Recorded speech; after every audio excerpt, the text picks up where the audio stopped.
Hi friends, welcome to another mind-blowing fact video. 2017లో scientist ఒక strange ఆబ్జెక్ట్ని detect చేశారు. అది మన సోలార్ సిస్టమ్కి బయట నుంచి వచ్చింది.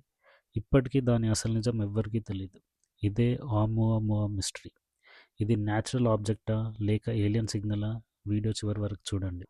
ఆమువా అనే పేరు హవాయియన్ లాంగ్వేజ్ నుంచి వచ్చింది. దాని అర్థం ఏంటంటే first messenger from distant past. అంటే ఇది చాలా దూరం నుంచి వచ్చిన ఫస్ట్ విజిటర్ అని అర్థం. 2017 అక్టోబర్లో సైంటిస్ట్ దీన్ని డిటెక్ట్ చేశారు. మొదట ఇది యాస్టరాయిడ్ అనుకున్నారు, కానీ తర్వాత వచ్చిన డేటా చూసి వాళ్ళు కూడా షాక్ అయ్యారు. హవాయిలో ఉన్న పాన్ స్టార్స్ టెలిస్కోప్ ఈ ఆబ్జెక్ట్ని ఫస్ట్ కనిపెట్టింది.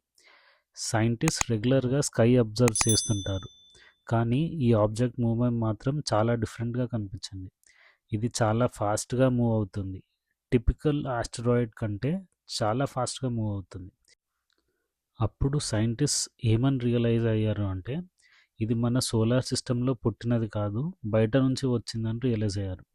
ఇది అఫీషియల్లీ ఫస్ట్ ఇంటర్స్టెల్లార్ ఆబ్జెక్ట్గా డిక్లేర్ చేశారు. అంటే ఈ ఆబ్జెక్ట్ కొన్ని కోట్ల సంవత్సరాలుగా స్పేస్లో ట్రావెల్ చేస్తూ వచ్చింది.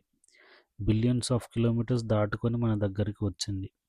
ఇది సన్ దగ్గరికి వచ్చి స్పీడ్ ఇంకా పెంచుకొని మళ్ళీ బయటకు వెళ్ళిపోయింది.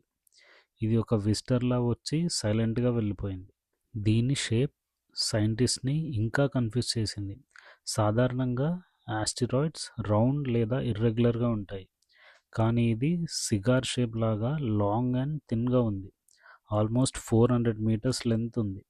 కొంతమంది సైంటిస్ట్ దీన్ని ప్యాన్కేక్ షేప్ అని కూడా అనుకున్నారు.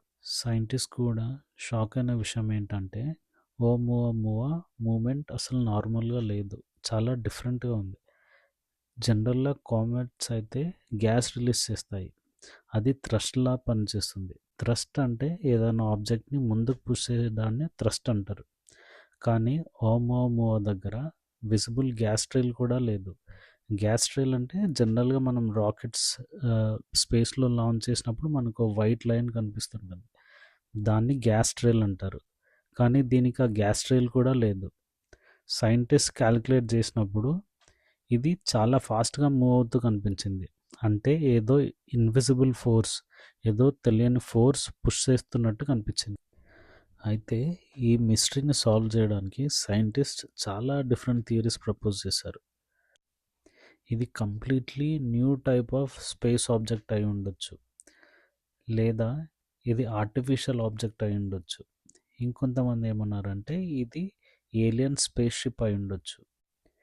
అయితే ఈ మిస్టరీని సైంటిస్ట్ ఎందుకు సాల్వ్ చేయలేకపోయారు అంటే ఈ ఆబ్జెక్ట్స్ చాలా ఫాస్ట్గా ట్రావెల్ చేసింది. సో సైంటిస్ట్ దగ్గర దీన్ని స్టడీ చేయడానికి చాలా తక్కువ టైం మాత్రమే ఉంది. సో దీన్ని క్లోజ్గా స్టడీ చేద్దాం అనుకునే లోపే ఇది మన సోలార్ సిస్టమ్ దాటి వెళ్ళిపోయింది. ఇప్పటి వరకు ఇది స్పేస్ హిస్టరీలోనే చాలా పెద్ద డిస్కవరీ, ఎందుకంటే ఇది ఫస్ట్ కన్ఫర్మ్డ్ ఇంటర్స్టెల్లార్ విజిటర్. ఇలాంటి ఆబ్జెక్ట్స్ ఇంకా చాలా ఉండొచ్చు, ఫ్యూచర్లో మరిన్ని డిటెక్ట్ అవుతాయి. ఇది యూనివర్స్ గురించి మన అండర్స్టాండింగ్ని కంప్లీట్గా చేంజ్ చేయొచ్చు. కానీ బిగ్గెస్ట్ క్వశ్చన్ ఇంకా సేమ్ అలాగే ఉంది. ఇది న్యాచురల్ స్టారా లేక ఆర్టిఫిషియలా, లేదా ఏలియన్ సివిలైజేషనా, లేదంటే ఏలియన్స్ పంపించిన సిగ్నలా? ఇది ఎవ్వరికీ తెలియదు. ఈ యూనివర్స్లో మనకు అంతు చిక్కని విషయాలు చాలా ఉన్నాయి, అందులో ఇదొకటి. మీరేమనుకుంటున్నారు? ఇది ఏలియన్ స్పేస్ షిప్పా లేక ఏదైనా న్యాచురల్ ఆబ్జెక్టా? కమెంట్లో మీ ఒపీనియన్ చెప్పండి. ఇలాంటి మిస్టరీస్ కోసం మా ఛానల్ సబ్స్క్రైబ్ చేయండి. Thank you for watching.